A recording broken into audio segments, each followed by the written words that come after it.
Bienvenue à cette nouvelle capsule sur la pédagogie Waldorf et plus particulièrement l'apprentissage de la lecture au primaire. Donc, j'ai le plaisir de commencer cette discussion avec Geneviève Beaulieu, professeure à l'école Rudolf Steiner de Montréal.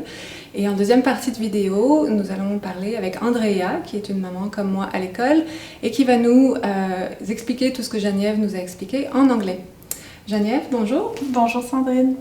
Alors, est-ce que tu peux nous expliquer comment se passe l'apprentissage de la lecture dans la pédagogie Waldorf?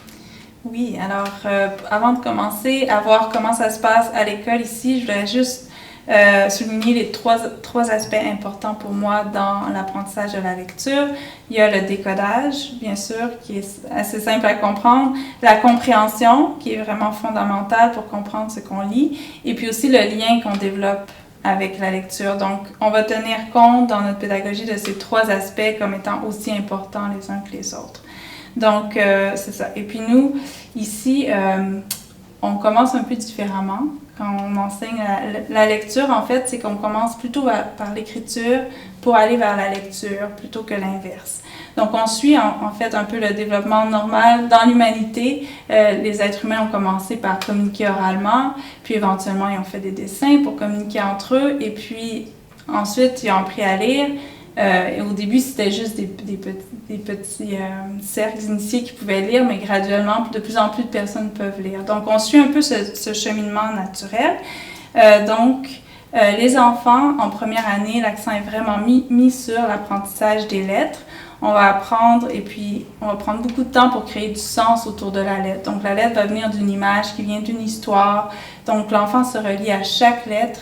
Et puis, donc, de la lettre, on apprend le son qui vient avec et tranquillement, la lecture va se développer comme ça. C'est surtout en deuxième année qu'on va mettre l'accent sur la lecture comme telle, avec plus de pratique. Les enfants vont avoir un parrain, marraine en sixième année pour les faire pratiquer, puis aussi on encourage la pratique un peu à la maison aussi. Donc, c'est un peu le chemin que les enfants font en première, deuxième année. D'accord. Donc, d'après ce que tu dis, je comprends que les enfants apprennent à lire après avoir appris à écrire. Est-ce que tu peux nous expliquer comment est-ce que ça diffère du système plus traditionnel dont on peut avoir peut-être plus l'habitude en tant que parent? Oui. Donc, dans le système traditionnel, l'accent est vraiment mis en première année sur l'apprentissage de la lecture. Donc, on veut qu'à mi-année ou à fin d'année, l'enfant puisse lire de façon plus ou moins autonome. Donc, il y a beaucoup de pression qui est mise. Et puis, la méthode traditionnelle par laquelle vous êtes sûrement tous passés, c'est de regarder chaque lettre. Donc, l'enfant, on met un B et un A ensemble. Quel son est-ce que ça fait? Ça fait ba. Ensuite, on passe à la deuxième syllabe. Un N et un A ensemble, ça fait na. Un N et un E, ça fait ne. Donc, l'enfant doit décortiquer chaque lettre, chaque syllabe, puis ensuite essayer de les mettre ensemble pour créer un sens à ce qu'il vient de lire.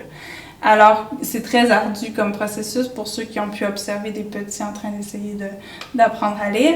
Donc, nous, on part plutôt du tout pour aller vers les parties. Donc, on va regarder le mot en entier. Donc, on va dire à l'enfant, ça c'est le mot banane.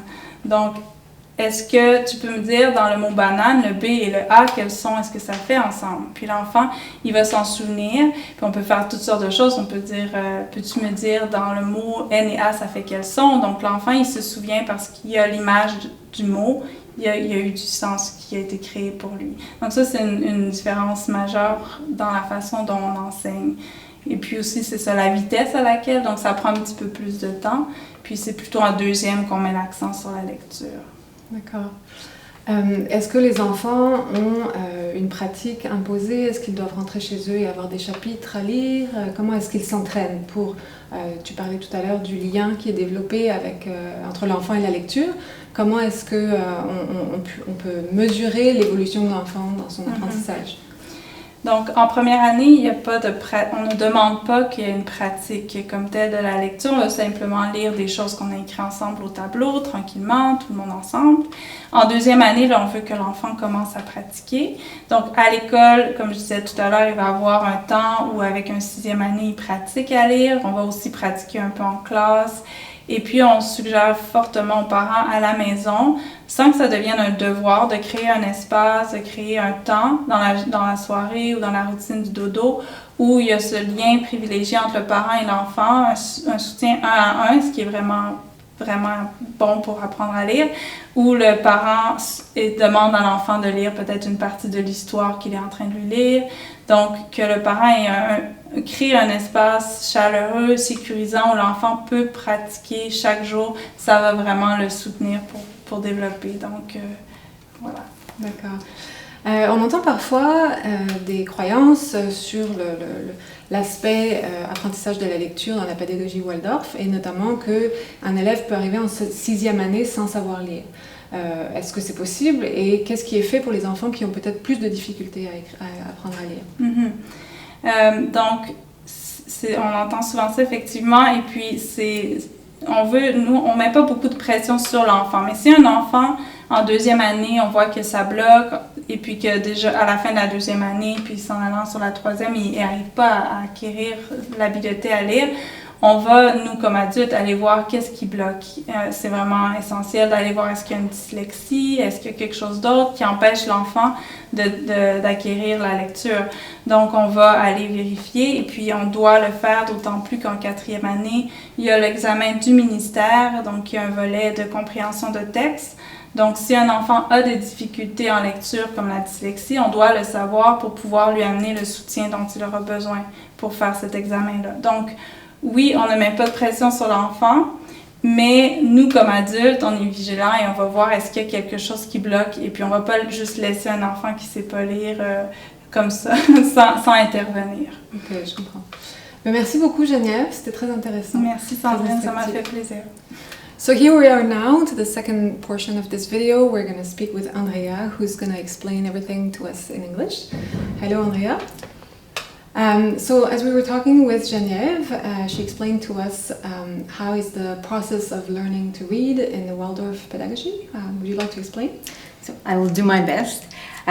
So she said that before you look at how you learn to read in the Waldorf education, you actually have to understand how reading works. And you have to do the coding of the word, you have to do the understanding of the word, and you have to create a sort of link with the reading process. And these are actually factors that happen when you learn to read, and these are all factors that are taken into consideration in the Waldorf education. So that's really important. And something that's interesting is that in the Waldorf school, you learn to write before you actually learn how to read. That's actually an important factor. And that actually syncs up to the development of the humanity, because first we did symbols, we drew, and then we created letters and then words, and then we actually learned how to read them. So in a shorter span, we actually follow that with the child, that development. So in first grade, the emphasis is actually on the reading and on the letters. So you draw the letters, you make sounds, you have feelings, shapes, and you should actually refer to the clip that speaks about how you learn to write.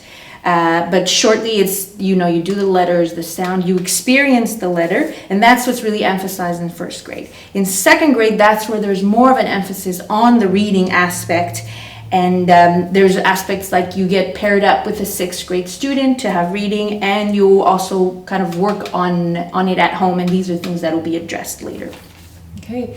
Then we discussed the differences between the way reading is taught in the more traditional system that maybe more parents are used to, and how it is taught in the Waldorf education. Yes. So typically in the more frequented systems, there's a big emphasis on reading in first grade. And to the point where it's for certain schools, it's even mandatory that they actually learn to read by Christmas, or even, by the end of the first grade. And there's a lot of pressure that the child reads independently within the first grade. And also there's a breakdown of the words. So you put B and A, and then what does B make as a sound? What does A make out a sound? Now you put them together. Now you go to the next one. So it's building on little things to make a big picture. And at the end, you see the word, and then you're like, oh, it's banana. So in Waldorf, it's actually the reverse. You look at the big picture, and then you break it down to a little component. So we would present the word banana, we would draw it, the child would own the word, and then you'd be like, well, what sounds do you find in that word? So then the child will have integrated the word and then will be able to independently find the words which would facilitate the reading. And also there's no pressure on performance, so it's not about you have to read by a certain time. You want to respect the child, so the child creates a good connection with the reading process. Okay, so speaking about that, does the school or the teacher impose in second grade, when they're learning reading material and specific chapters they have to cover at home? How is the progress of the child monitored? Yes, there is more work in second grade, but in first grade, just to make a point that Geneviève said, that there is no emphasis on the reading and no homework per se for reading in first grade. In second grade, there is more emphasis, there's more work on it. One of the things they do is that you get time during your school time that you get paired up with a sixth grade student to do the reading. So that also creates a good connection with the reading process. And also, it's very strongly encouraged that at home, you have a sort of daily reading time with the parent. So it's not a homework, it's not a chore. It's really important that it doesn't become something heavy and negative for the child, but more something that's like a privilege, spending time with your parent. And maybe the parent also reads, so it's a collaborative learning versus a sort of pressure performance learning. Okay, thank you. Now we hear a lot, and maybe you heard this as a parent as well, that children can go all the way up to sixth grade and not have learned to read. And so how is, can you tell us, how is the Waldorf education helping children who have maybe more difficulty learning, and can they actually go to sixth grade without learning to read? So that's a really good question. So it's important that there's no pressure put on the child to read, but that doesn't mean that we don't expect the child to learn how to read. And there's definitely an investigation if we see there is a concern. So if we see there's a difficulty in second and third grade, we want to look at what. And we don't put the pressure on the child to read, but more to find out, well, what are what are the challenges the child has, so we can figure out what support the child needs. The Waldorf School follows the Minister of Education's program and exams in a sense where in fourth grade there is an exam by the minister that requires reading. So obviously the child has to have some capacities by then, and if there is a challenge in the reading process, well, we want to make sure that whatever the child needs is put in place so that they can complete the exam as expected. That's it. Thank you very much, Andrea, for this wonderful English translation. You're welcome. Merci beaucoup à tous et à toutes de nous avoir écoutés sur cette explication de l'apprentissage de la lecture dans la pédagogie Waldorf. Thank you very much, everyone, for having listened to this conversation about learning how to read in the Waldorf education. And see you next time. À bientôt!